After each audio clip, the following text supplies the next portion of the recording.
Good evening and welcome to the Daily World News Commentary. UK's Theresa May's office stated today that the three European powerhouses, Britain, France, and Germany, have come to a final consensus about their stance on the Iranian nuclear deal, which is that it is the best way of stopping Tehran from getting nuclear weapons. And as you know, I agree with this point of view because, number one, the nuclear program is halted because of the deal. Number two, inspectors on the ground are routinely ensuring that it remains halted. Number three, Iran has less incentive to cooperate than it did in 2005 when the deal was struck, because now it has an even stronger relationships with its allies that have helped it survive the US sanctions. Those allies are Russia, primarily Russia, Turkey, and China. Furthermore, Iran has continued developing strong ties with its minor neighbors, such as Turkmenistan and Azerbaijan. On the other hand, it is true that the Iranian currency is currently at its weakest against the US dollars, and Iran has seen recent protests linked to the rising prices of basic necessities.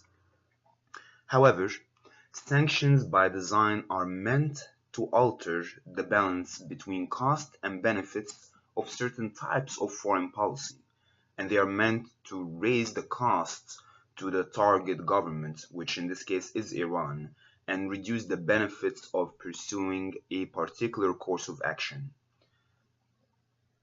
In that sense, though, Iran will either give up its foreign policy doctrine that has been gaining it power and clout in the region, give up its ballistic missiles program that it has spent tons of resources on and has provided it with deterrence capabilities, and commit to never pursuing nuclear weapons, or it could just stand its ground and let the US be the one who pulls out of the deal and not have to do any of the above mentioned compromises and also be able to continue its nuclear program since now the deal is off the table.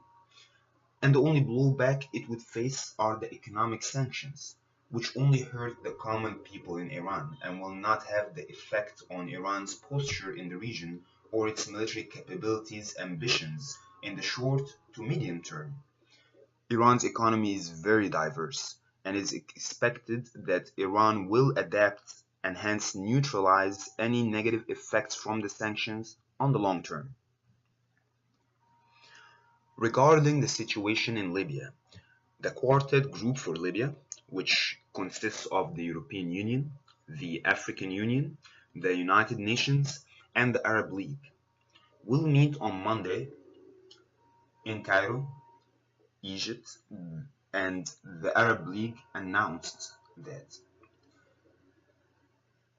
It is worth noting that ISIS is compounding the issue in Libya.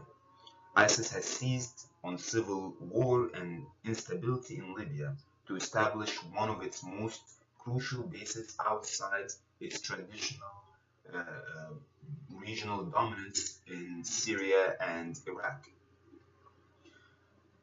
A US commander of US Africa Command, called acronym AFRICOM, estimated in 2016 that ISIS maintained a force of 4,000 to 6,000 fighters in Libya. Furthermore, the lawlessness in Libya is responsible for terrorist attacks in Egypt, massive flow of migrants from all over Africa into Europe, and of course, as we recently heard, slave trading.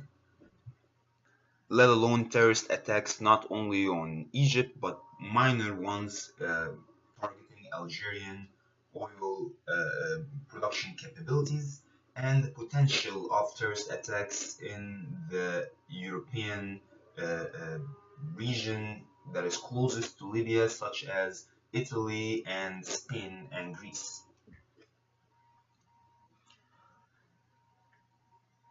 Yesterday, Mike Pompeo, the Secretary of State for the US arrived in the Saudi capital, Riyadh, for his first overseas visit as the new US Secretary of State,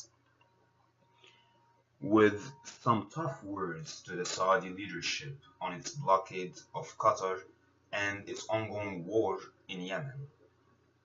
Now, it is worth noting that the blockade of Qatar is done by four regional powers, namely Egypt, Saudi Arabia, United Arab Emirates, and Bahrain.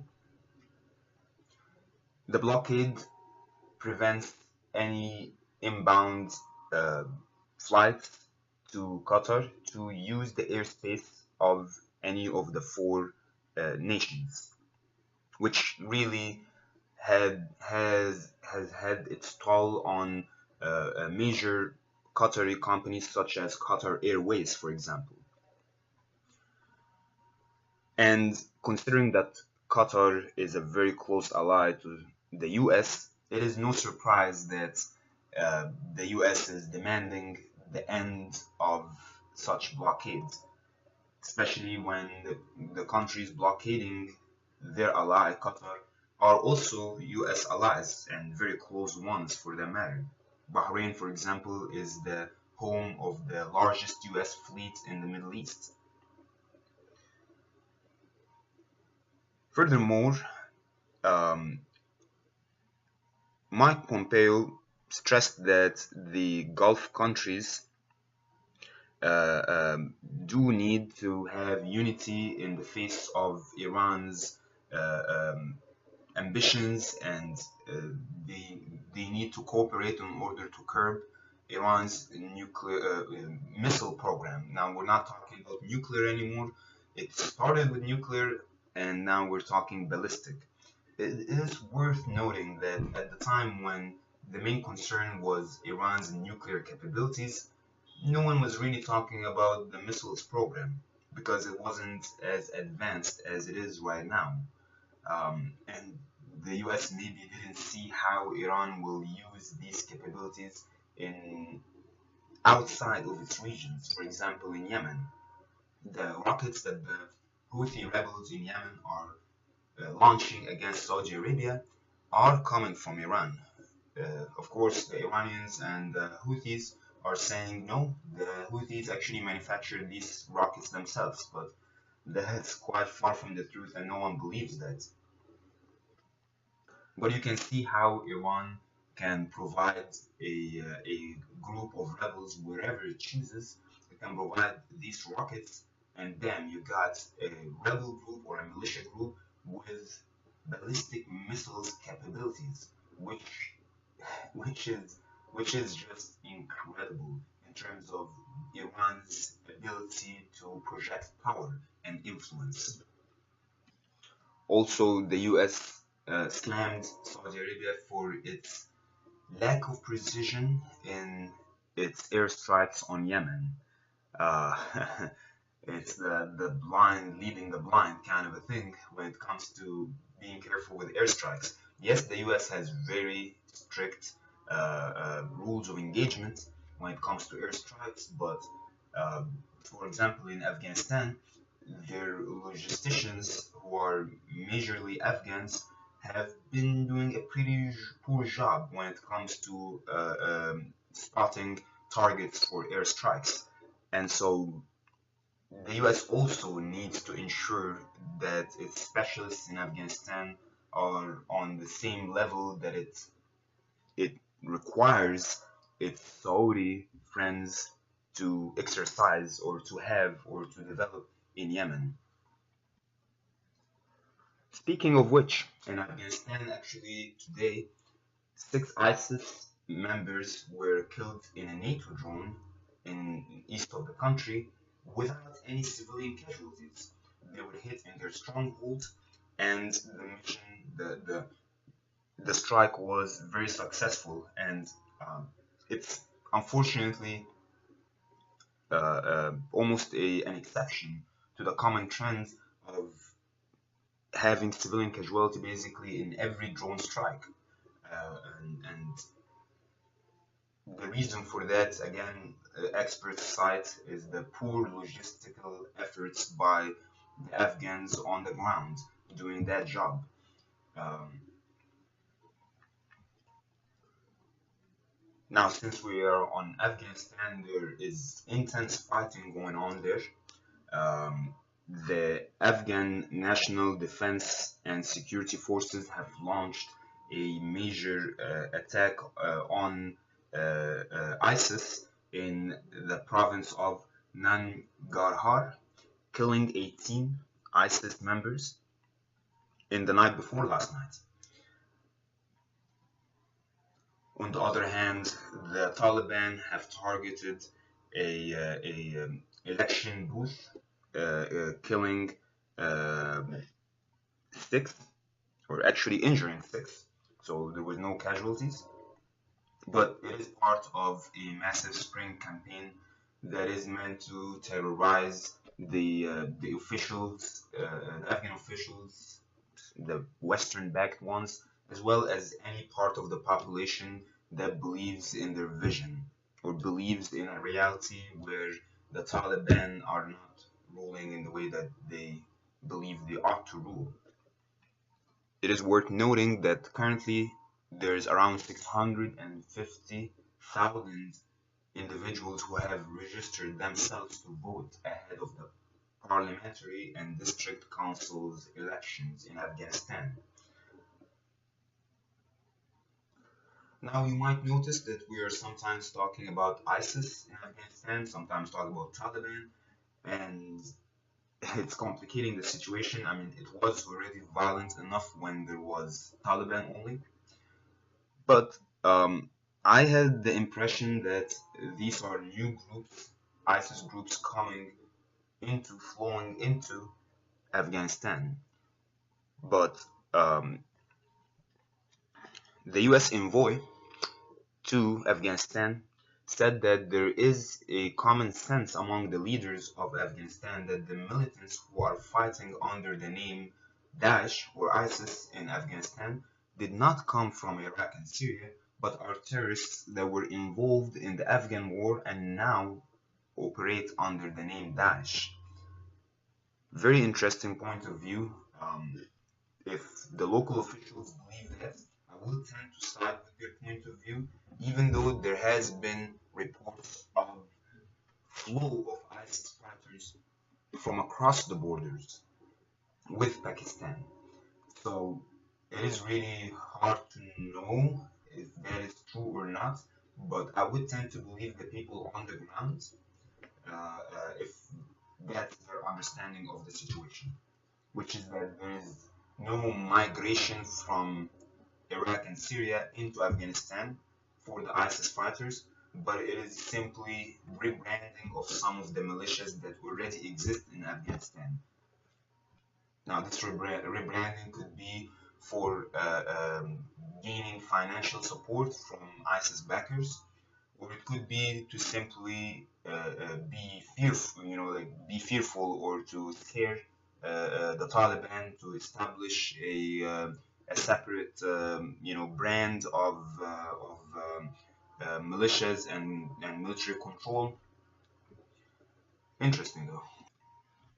In North Korea, Kim Jong-un announced that he is willing to open the nuclear test site that North Korea is dismantling for experts and journalists to witness its destruction.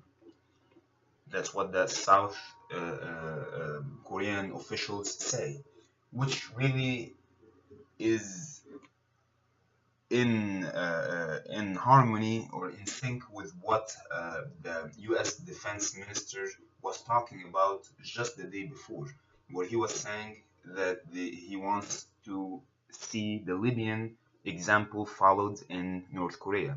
In Libya, during Muammar Gaddafi's time, the Libyans allowed the US and British officials, investigators, and inspectors to visit all the chemical weapons and mass destruction weapons in Libya and to witness themselves that there is no more of those. And in that sense, the US Defense Minister basically is saying we do not trust the international mechanisms as much as we trust our own people, because then we know that there is no doubt about what we're seeing and what is being reported. And so essentially, the North Koreans are saying, yeah, we're gonna do just that. But they're not talking about inspectors and investigators. They are talking about journalists and experts. And it's hard to know who will they really believe falls under the membership of an expert.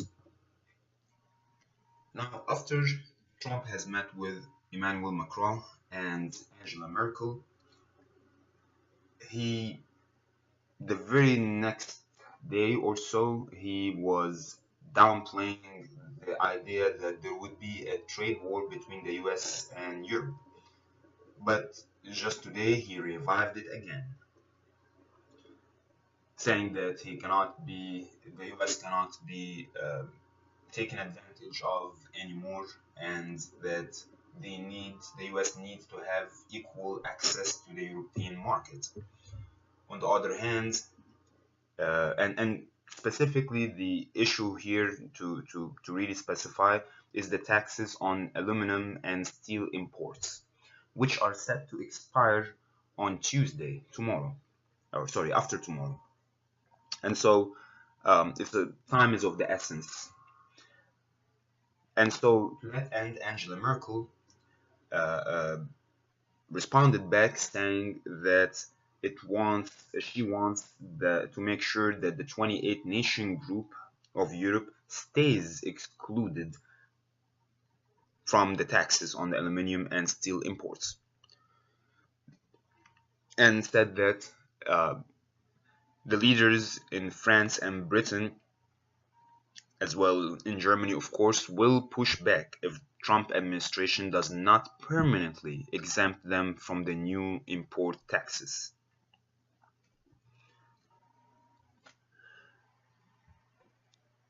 Now, also in Europe, uh,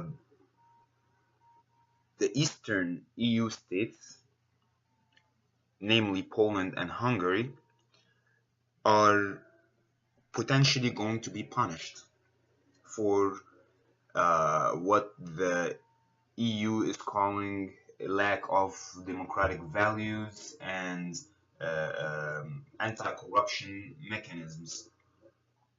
Now, Poland and Hungary are getting aid from EU under the premise that they are much poorer nations compared to the EU, to the rest of the EU, and so there is a program in the EU that bridges this gap by dedicating certain amount of funding every year from within the EU budget to help these countries.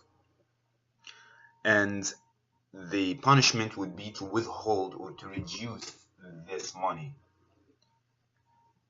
And so the EU's budget chief, Gunther Oettinger, this week said that there is a proposal to freeze access to funding for EU projects. And instead of calling it, assistance or handouts, they're calling it funding for EU projects within Hungary and Poland. It is worth noting that Hungary and Poland currently have right-wing governments that have recently been elected, populist right-wing governments, the type of ones that France and Germany and the UK do not really like. Back in the UK, the Interior Minister has resigned today over a scandal um, in which it was shown that she, Amber Rudd, knew that there are specific targets actually set by someone related to her or her herself. It is not clear, but what is clear is that there was a letter that she wrote to Theresa May saying that she has a specific target of reducing illegal immigration by 10%, or reducing the illegal immigration's presence in the UK by 10%. I don't know if this is it's not necessarily a big deal that that's what she wanted, but the problem is that she denied having any targets of, or being aware of having any targets regarding illegal immigration. Um, Now, the problem started when immigrants from the Caribbean islands were caught in this, in this scheme to make the UK hostile to illegal immigration. These Caribbeans came after World War II to the UK from a lot of the UK's colonies at the time, which makes them automatically eligible for UK citizenship. But it's been prolonged, uh, uh, for decades, and many decades really. And the reason that they came to the UK is that the UK needed help rebuilding the country after the devastation of World War II. And so, in a sense, the country is indebted to them, and that's the kind of, that's the sense that uh, the people there are feeling about it. And so they have been in the country for decades, and yet suddenly they are denied healthcare. They are denied a lot of basic services.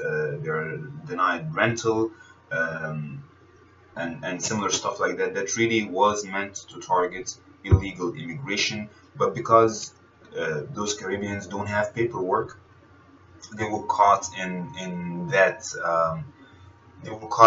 situation that exposed really the entire plan, in a sense. Not that I'm against controlling illegal immigration, but when it's indiscriminate in this way, when it's gonna hurt part of your population, um, it becomes not fair. Um, and I'm gonna stop there. I'm gonna stop at that because it is a very sensitive issue to a lot of people, and I don't know enough information about illegal immigration in the UK right now, but I promise to research more about it. Finally, um, Mike Pompeo, Secretary of State, visited Israel today to discuss primarily the situation with Iran. Israel has been complaining a lot about what's going on there, and how Iran is moving a lot of weapons, a lot of military capabilities to Syria, and that soon enough we will start seeing Iranian bases, not just Iranian advisors in Israel, in Syria. And so um, that was the main agenda, talking about Iran and what to do about it. But everyone noticed that Mike Pompeo did not seek to meet a single Palestinian official. Now, the reason for that might be that they expected that the answer would be no. Why is that? Well, the Palestinians so far have rejected meeting with Vice President Mike Pence twice so far, and several other US officials have been refused. And so, kind of like to save face, they did not want to extend a request to meet in the first place. Um, Furthermore, it doesn't seem like Mike Pompeo had really much to say on the Palestinian-Israeli issue. You got a lot of escalation going on between Hamas and Israel right now, but he wouldn't have even he wouldn't be meeting with Hamas. He would actually be meeting with the Palestinian Liberation Organization, um, which is the Palestinian Authority in Ramallah. And those guys are not happy with what's going on since the U.S. have decided to move the embassy to Jerusalem and recognize Jerusalem as the capital of Israel.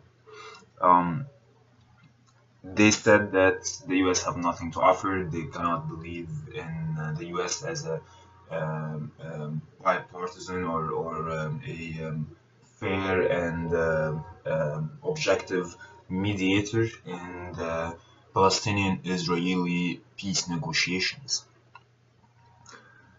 And with that, we end today's news. Thank you for tuning in, and please tune in tomorrow for more commentary on the world news. Have a good night.